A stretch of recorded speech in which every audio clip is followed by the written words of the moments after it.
Olá pessoal, vamos começar mais uma aula de projeto de instalação de sistemas de energia renovável. Nessa aula de hoje a gente vai falar mais especificamente da geração distribuída, com foco na resolução normativa da ANEEL 482, que é a principal regra que norteia aí o setor de geração distribuída no Brasil.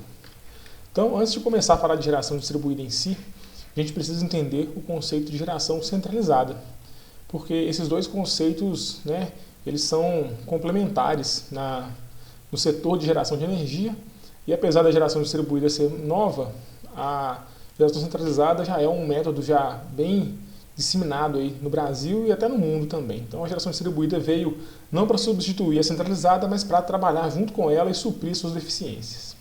Então o que é a geração centralizada? Nessa imagem que vocês estão vendo na tela, eu até estou cobrindo aqui a letra A, que é a geração, está mostrando como que é um sistema de geração de energia tradicional. Nesse tipo de sistema, que a gente chama de centralizado, as usinas são muito grandes, tanto em termos de potência, quanto em termos de aspectos físicos mesmo, principalmente quando se trata de hidrelétricas, que elas ocupam uma grande área. Então elas são muito grandes, geram muita energia. Geralmente elas não são próximas dos centros de consumo, então a gente tem centros de consumo próximos das capitais, e geralmente dos capitais dos estados, e geralmente as hidrelétricas, as grandes termoelétricas ficam mais nas regiões do interior. Então a energia acaba tendo que viajar grandes distâncias e passa por diversos estágios de transformação até chegar onde ela vai realmente ser consumida em grande quantidade, que são as regiões metropolitanas das capitais. E esse trajeto que ela percorre por vários cabos, passando por diversos transformadores, acaba gerando muitas perdas para o sistema. E além disso, essas linhas de transmissão que transportam essa energia, elas têm limites técnicos mesmo para transmitir energia. Existe um limite máximo. E acaba que com o tempo, como o consumo vai aumentando, essas linhas de transmissão ficam obsoletas e acaba tendo que ser construídas novas linhas de transmissão e muitas vezes novas usinas para atender às novas demandas. Então, nessa imagem aqui a gente pode ver que onde eu estou tampando tem a geração, que é uma hidrelétrica, passa por um transformador para aumentar essa tensão para níveis acima de 100 kV, chegando até mais de 500 kV em alguns casos. Depois essa energia passa por, muitas vezes, centenas de quilômetros de cabos de linhas de transmissão. Quando chega próximo às cidades, passa por outro nível de transformação. E quando está bem próximo da sua casa, passa ainda por um último nível de transformação, que é na área da distribuição de energia. Então, a geração centralizada é composta por geração, transmissão e distribuição de energia. Certo? Então, todos esses estágios aqui causam perdas, e foi o que eu disse aqui até agora. Então, agora falando de geração distribuída mesmo, a diferença da geração distribuída para a geração centralizada é que a energia da geração distribuída ela é injetada diretamente no sistema de distribuição. Então, é importante entender a diferença muito grande que existe aqui. Porque na geração distribuída, a unidade consumidora, no caso aqui que eu estou mostrando para vocês, que está conectada no sistema de distribuição, ela gera energia e ao invés da energia entrar pela parte de alta tensão do sistema, ela entra pela parte de baixa tensão, muitas vezes. Então isso é um diferencial muito grande, porque essa energia, na maioria das vezes, ela não precisa mais viajar milhares de quilômetros, centenas de quilômetros para atingir o seu consumidor. Um consumidor pode injetar energia na rede e o consumidor vizinho ou muito próximo de onde a energia foi gerada vai fazer o consumo. Quais são as vantagens com isso? Primeiro que a energia não circula tanto, então ela tem menos perdas, porque toda vez que a energia passa por um cabo ou por um transformador, existem perdas envolvidas nesse processo. Então, nesse caso, as perdas são evitadas. Isso é sempre muito bem-vindo. Além disso, a gente pode dizer também que se uma grande região muito densamente povoada tiver muita geração distribuída, muitos consumidores injetando energia no sistema de distribuição, isso vai aliviar um pouco as linhas de transmissão, porque menos energia vai ter que ser transmitida por longas distâncias, então essas linhas de transmissão vão atender a demanda por mais tempo, sem a necessidade de construção de novas linhas, e também de usinas, porque as usinas causam impactos ambientais muito grandes, usinas de grande porte. Então, quando você tem geração distribuída bem disseminada numa comunidade, pode isso evitar ou até adiar a construção de novas usinas.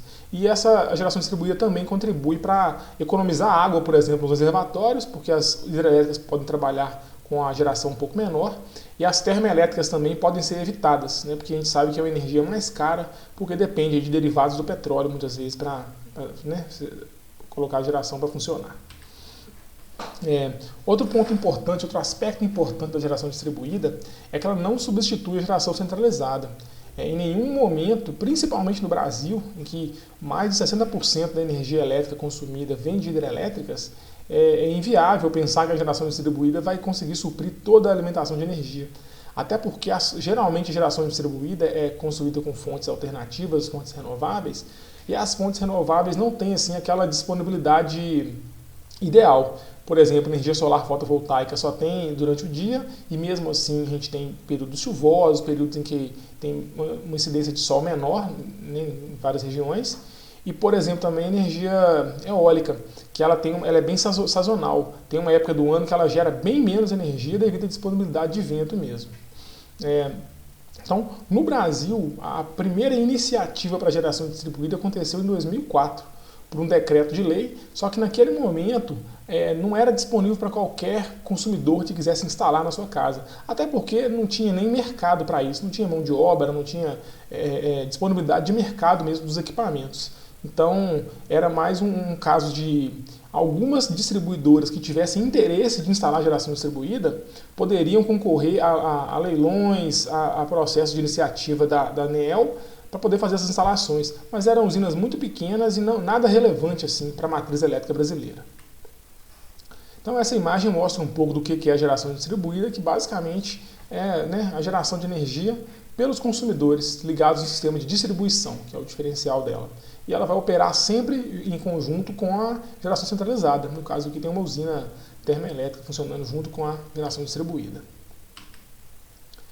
Então, em 2012, a ANEEL publicou a Resolução Normativa 481. Então, não é ainda a 482, é a 481. Essa foi a primeira grande iniciativa que teve no Brasil para a geração distribuída, depois de 2004, porque essa sim, antes de explicar isso, na verdade, vamos falar um pouco da remuneração das empresas de transmissão e distribuição de energia, porque é importante para a gente entender. Como eu disse para vocês, o sistema elétrico é dividido em geração, transmissão e distribuição. Então, todos os setores eles têm que ser remunerados. Então, a empresa que gera energia, ela vende energia, é daí que vem o faturamento dela. A energia que transmite energia é como se ela alugasse a linha de transmissão e a energia que passa por ali tem que pagar um pedágio para ser transmitida. Então, é aí que vem a remuneração dela.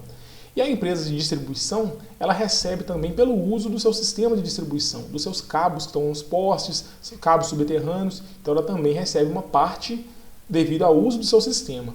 Então, falando mais especificamente dos dois últimos, da transmissão e da distribuição, essa compensação financeira é feita pela tarifa de uso do sistema de transmissão e tarifa de uso do sistema de distribuição, conhecido como TUST e TUSD. Então, é assim que as empresas são remuneradas. E aí, em 2012, quando compareceu a Resolução Normativa 481, quando ela foi publicada, o que tinha nela de especial? Olha só, ela dava 80% de desconto na TUST e na TUSD para os primeiros 10 anos de usinas que funcionarem, de potência entre 30 e 300 megawatts, que utilizassem fontes renováveis e entrassem em operação até 2017. Então, tinha 5 anos ali para o pessoal, para as empresas providenciarem a instalação de usinas dessa potência, entre 30 mega e 300 megawatts, são usinas muito grandes, e esse desconto era reduzido para 50% após esse período. Então, quanto antes as empresas conseguissem colocar as usinas para funcionar, melhor. E aí, o que ocorre? A vantagem disso, as empresas que conseguissem instalar as usinas nesse período teriam esse desconto de 80% nessas taxas. Então, essa é uma forma da ANEEL incentivar a instalação de usinas de energia renovável. É claro que essa potência é muito alta, então não é o caso de geração distribuída. Geralmente, usinas de geração distribuída, apesar de poder chegar até 5 mega, elas estão na faixa ali dos quilowatts de potência. Mas dessa forma, você incentivando usinas muito grandes a serem instaladas, principalmente no caso de usinas fotovoltaicas, boa parte dos materiais da mão de obra, por exemplo, módulos fotovoltaicos, são os mesmos usados em usinas grandes ou pequenas. Então isso aumenta a demanda no mercado por esses suprimentos, cabos, conectores, quadros, até qualificação de mão de obra. Então, de uma forma indireta, assim, você incentivar usinas grandes acaba também tendo impacto nos pequenos empreendimentos. Então, essa foi a forma que a ANEEL teve de incentivar a instalação desses empreendimentos, até porque nesse tempo ainda era muito caro os equipamentos, né, porque tinha pouca disponibilidade no Brasil. E aí, se você não desse esse desconto, ficaria financeiramente inviável esse tipo de usina. Então, para viabilizar e para criar um mercado, né, é necessário esse tipo de desconto nos impostos e nas taxas. Então, ainda em 2012 foi publicada a Resolução Normativa 482. Essa sim deu acesso mais assim, universalizado ao sistema de distribuição para que qualquer consumidor pudesse instalar uma usina de geração distribuída. E aí, o que tinha de principal nessa resolução? Então, foi determinado que para a geração distribuída só poderiam ser utilizadas fontes renováveis de energia. E aí tem até uma exceção, mas vamos lá.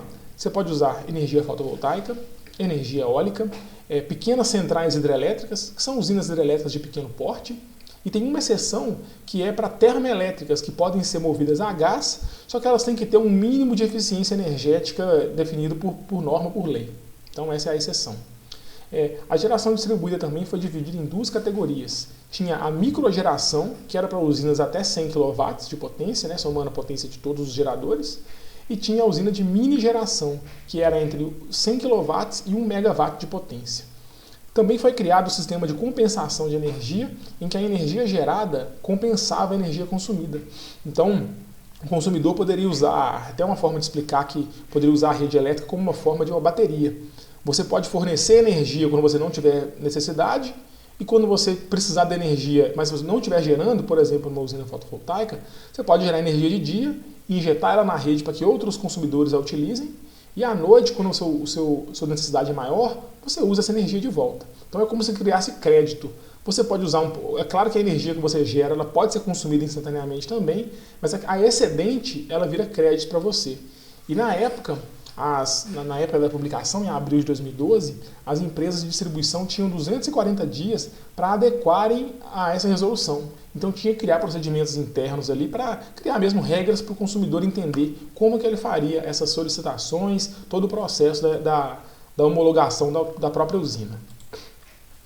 Em 2012 e em 2015, foram publicadas novas resoluções normativas que alteraram o texto da 482. Mas a 482 continuou sendo ainda a principal referência, só tiveram alguns ajustes no seu texto. Então, o que teve de diferença? Surgiu o conceito de autoconsumo remoto. O autoconsumo remoto é quando você gera energia, você tem duas unidades consumidoras vinculadas ao mesmo CPF, e você pode gerar energia em uma delas e consumir em ambas, ou em uma só, se for do interesse do proprietário. Foram criados os limites para usinas fotovoltaicas de acordo com a unidade consumidora. Então, a usina tinha um limite máximo de potência que ela podia ter, vinculado a característica técnica da usina, da unidade consumidora. Vou explicar isso daqui a pouco. Mudou-se os limites de potência. Então, você tinha lá 75 kW para microgeração, que antes era 100 kW, e a mini geração, que era de 100 até 1 MW, passou para 75 kW até 5 MW, então a potência pode ficar maior. Foi criada uma regra que proibia a divisão da usina para enquadramento em mini ou microgeração, pois eu posso falar disso com detalhes também. O prazo para que o consumidor use os créditos que ele gerou foi definido em 5 anos. Então, a partir do momento que foi gerado um crédito ali de energia por um excedente gerado, o consumidor tem até 5 anos para poder utilizar essa energia.